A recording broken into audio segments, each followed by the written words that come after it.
I'm sorry for you. You deserve a better husband your time of life. The man behind is father. Whose father, child? Yours. Not Jim, not James. Yes, you deserve a better husband at your time of life. Hold your head up or you'll spill it. James, what is the meaning of this? Inebriated. No. Shake it. You brute. Shake it. Shake it. Shake it. Shake it. You brute. You should all watch.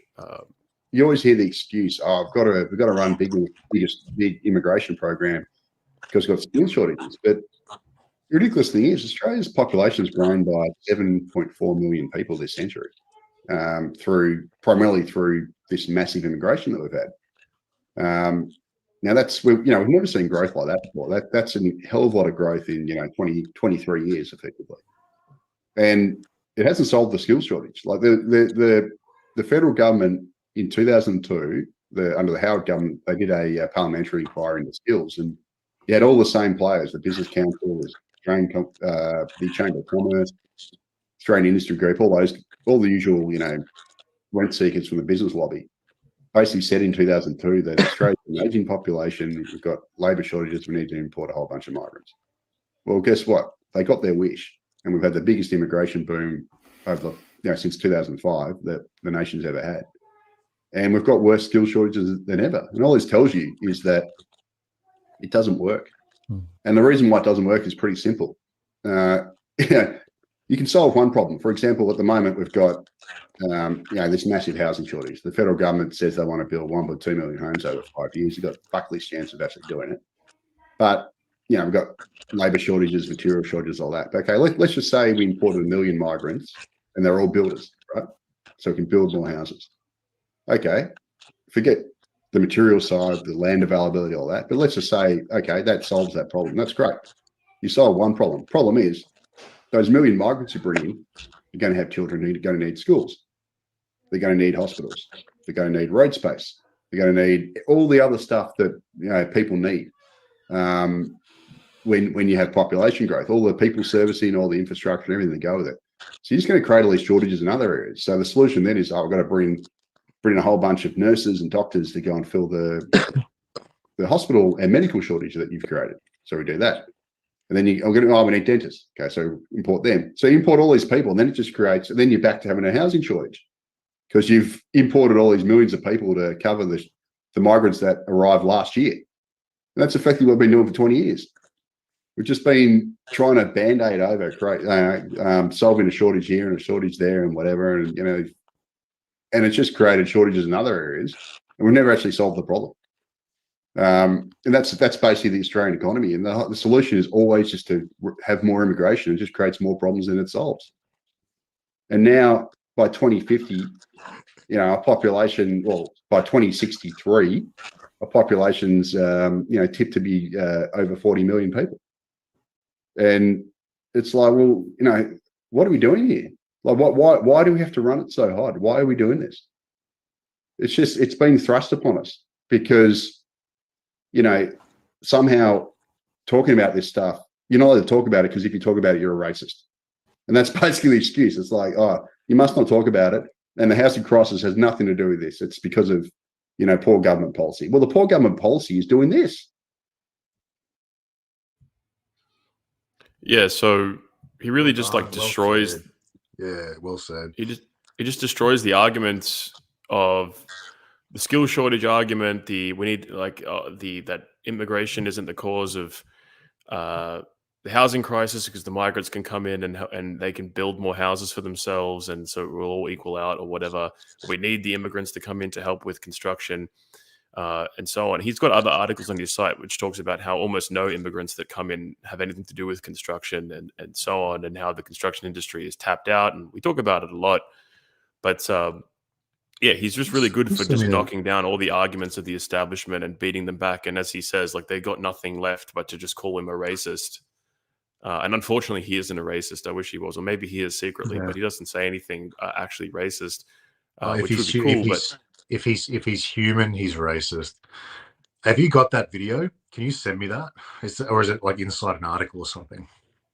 I can send you what the whole hour and a half interview or the clip. Oh, just send me the clip if you can, just that part, or just send me the whole thing and timestamp it.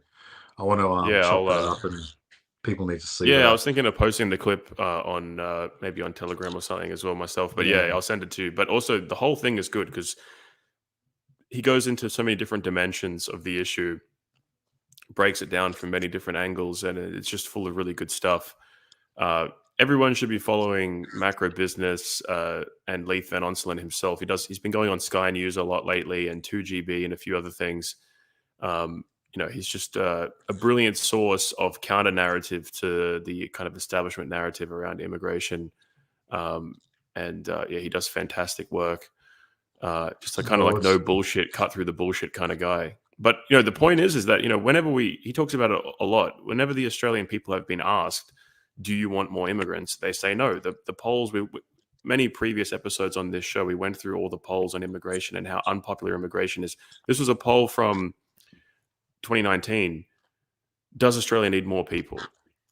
70% of Liberal coalition voters, 70% of Labor voters, 90% of One Nation voters, almost 80% of other voters, and even 60% of Greens voters said no, we don't need more. Overall, over 70% of Australians say we don't need more people.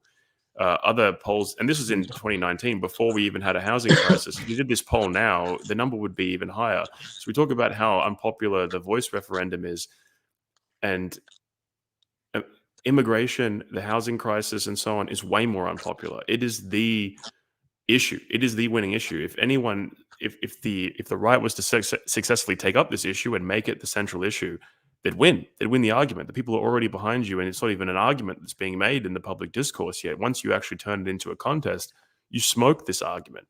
All the enemy has is lies, BS, and calling you racist, which is all they've had during the voice referendum, and we've seen it doesn't work.